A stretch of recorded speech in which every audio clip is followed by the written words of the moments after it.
सोचिए, अगर मैं आपसे कहूं कि आप अपने घर के एक छोटे से कमरे से ऐसा काम शुरू कर सकते हैं जहां ना आपको ज्यादा लोगों की जरूरत हो, ना कोई बड़ी फैक्ट्री, लेकिन धीरे धीरे वही छोटा सेटअप आपकी पहचान बन जाए।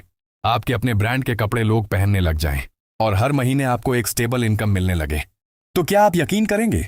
सोचिए, सुबह आप उठते हैं और ऑर्डर्स चेक करते हैं। व्हाट्सएप और इंस्टाग्राम पर मैसेज आए हुए हैं, लोग आपके डिजाइन की तारीफ कर रहे हैं और आप खुद डिसाइड कर रहे हैं कि आज कितना काम करना है। कोई बॉस नहीं, कोई फिक्स टाइमिंग नहीं, सिर्फ आपका अपना सिस्टम, अपना काम और अपनी अर्निंग। लेकिन सवाल यह है कि यह सब पॉसिबल कैसे है, और सबसे इंपॉर्टेंट, शुरू कहां से किया जाए? यहां बात हो रही है स्मॉल लेवल क्लोथिंग बिजनेस की, जहां आप अपना खुद का कपड़ों का ब्रांड स्टार्ट कर सकते हैं, चाहे वो बेसिक टी शर्ट्स हों, लेडीज लॉन सूट्स हों या किड्स वियर। अगर हम इन्वेस्टमेंट की बात करें तो स्मॉल लेवल पर आप ये काम लगभग 70,000 से 150,000 रुपए में स्टार्ट कर सकते हैं।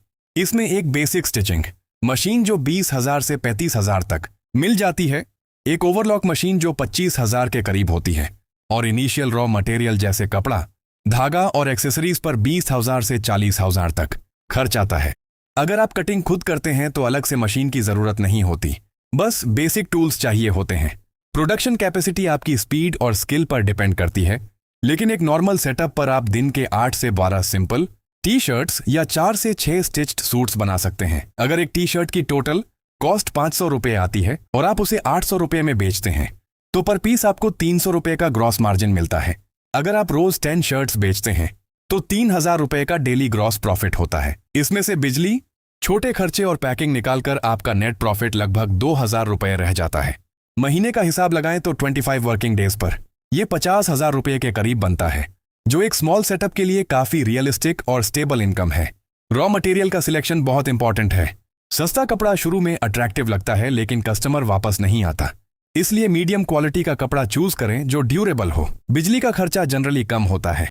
स्टिचिंग मशीन ज्यादा हैवी यूनिट्स नहीं लेती, लेकिन अगर आप आयरनिंग और लाइटिंग ऐड करते हैं तो महीने का 3,000 से 5,000 रुपए तक बिल आ सकता है। लोकेशन की बात करें तो शुरू में घर से काम करना बेस्ट होता है, रेंट बच जाता है, लेकिन जैसे ही ऑर्डर्स बढ़ने लगें, एक छोटी वर्कशॉप या शॉप लेना ग्रोथ के लिए जरूरी हो जाता है।